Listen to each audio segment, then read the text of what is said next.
नमस्ते दोस्तों, आज हम सुनेंगे योगिनी एकादशी के व्रत कथा।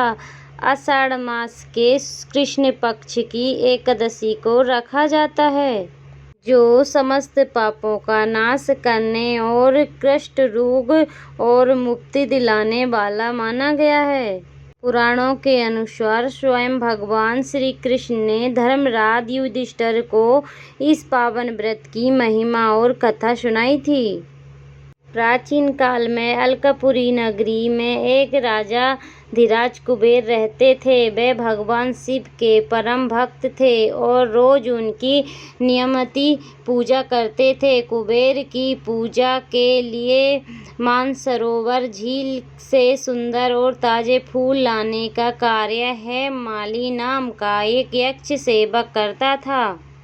हेममाली की पत्नी अत्यंत सुंदर थी, जिसका नाम वैशालक्षी था। हेममाली अपनी पत्नी के सौंदर्य के प्रति बहुत अधिक आसक्त रहता था।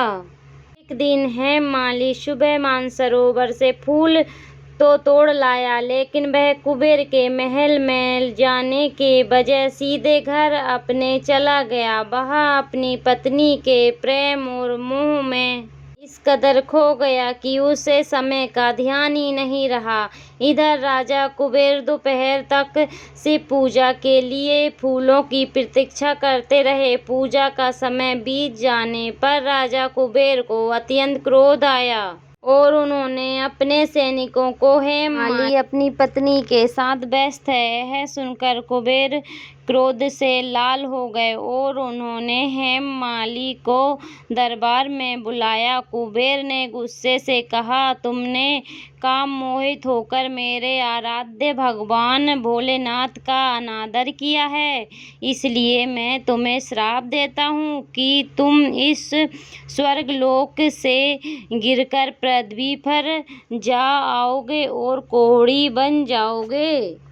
तुम अपनी प्रिय पत्नी से भी बिछड़ जाओगे। श्राप के प्रभाव से हेममाली तुरंत पृथ्वी पर गिर गया और उसके शरीर पर कोढ़ हो गया। उसका शरीर दुखों और बदबू से भर गया। वह दिन रात भूख प्यास से भटकता रहा और पत्नी से बिछड़ने के गम में तड़पता रहा, लेकिन पिछले जन्म के पुण्य के कारण उसकी धार्मिक बुद्धि नष्ट नहीं हुई और वह लगातार भगवान को याद करता रहा।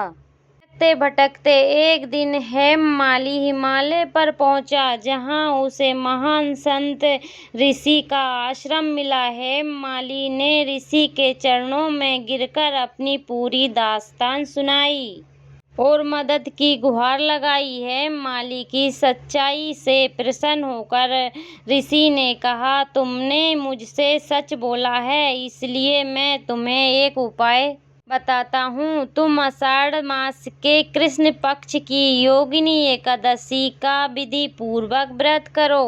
व्रत के पुण्य से तुम्हारा कोढ़ जरूर दूर हो जाएगा। व्रत का फल और मुक्ति। ऋषि के कहे अनुसार हेममाली ने पूरी श्रद्धा और नियम के साथ योगिनी एकादशी का व्रत किया। इस पवित्र व्रत के प्रभाव से उसका कोढ़ पूरी तरह ठीक हो गया और उसकी त्वचा पहले जैसी निर्मल हो गई।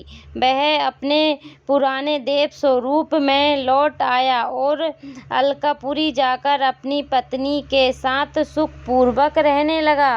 भगवान श्री कृष्ण ने युधिष्ठिर को बताया कि जो भी मनुष्य इस योगिनी एकादशी का व्रत करता है, उसे 88,000 ब्राह्मणों को भोजन कराने के बराबर पुण्य मिलता है।